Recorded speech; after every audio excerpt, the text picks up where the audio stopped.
जोहार झारखंड।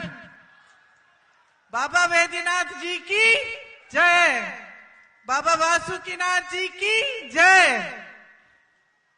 यहाँ से जो ये क्षेत्र है, यहाँ से मेरे परिवार का पुराना रिश्ता है।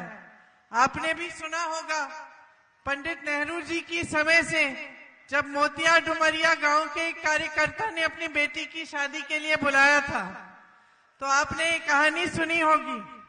सुनी है? क्या सुना है?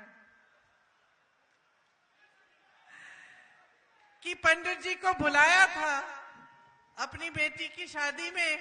उस समय बहुत दिन लगते थे पत्र को पहुंचने में, तो पता नहीं वो पत्र पहुंचा था कि नहीं, लेकिन ऊपर से एक हवाई जहाज जा रहा था, तो सबने सोचा शायद पंडित जी आ रहे हैं।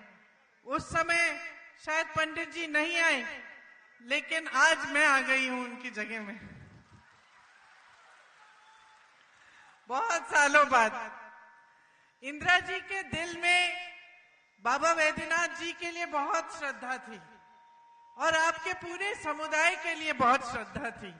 मुझे याद है जब मैं छोटी थी तो एक बार मेरे माता पिता 10-15 दिन के लिए बाहर चले गए थे कहीं घूमने, तो मैं अपनी दादी जी के कमरे में सोती थी और रोज रात को वो मुझे सुलाने से पहले कहानी सुनाती थी। और उनकी एक सबसे उनको जो पसंद थी वो किताब थी, एक आदिवासी मछुआरे की कहानी थी। और हमको हर रोज रात को मुझे वो कहानी सुनाती थी। और सुनाते सुनाते मुझे आपकी संस्कृति के बारे में सिखाती थी। कहती थी कि किस तरह से आप पेड़ों के पौधों की एकदम अच्छी तरह से आप किस तरह से देखभाल करते हैं। बताती थी कि कैसे आपकी संस्कृति में जंगलों और नहरों और नदियों का आदर होता है। बताती थी कि कैसे आप जिस तरह पूजते हैं पूरी प्रकृति को, और जिस तरह से आप प्रकृति को कभी खराब नहीं करते, हमेशा उसका देखभाल, उसका रखवाला करते हैं, ये समझाती थी। और मुझे लगता था उस समय जब मैं छोटी थी कि उनके दिल में आपके प्रति बहुत ही श्रद्धा थी।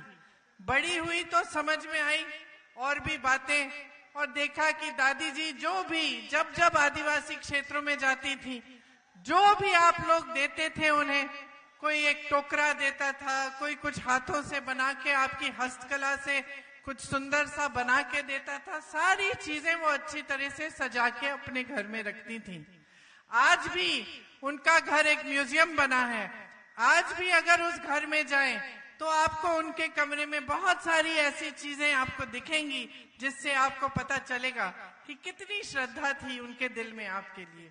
तो उन्होंने बचपन में हमें ये सब चीजें सिखाई, लेकिन इसके साथ साथ ये जो उनकी श्रद्धा थी पूरे आदिवासी समाज के लिए, वो श्रद्धा कांग्रेस पार्टी की नीतियों में भी आपको प्रकट होती है।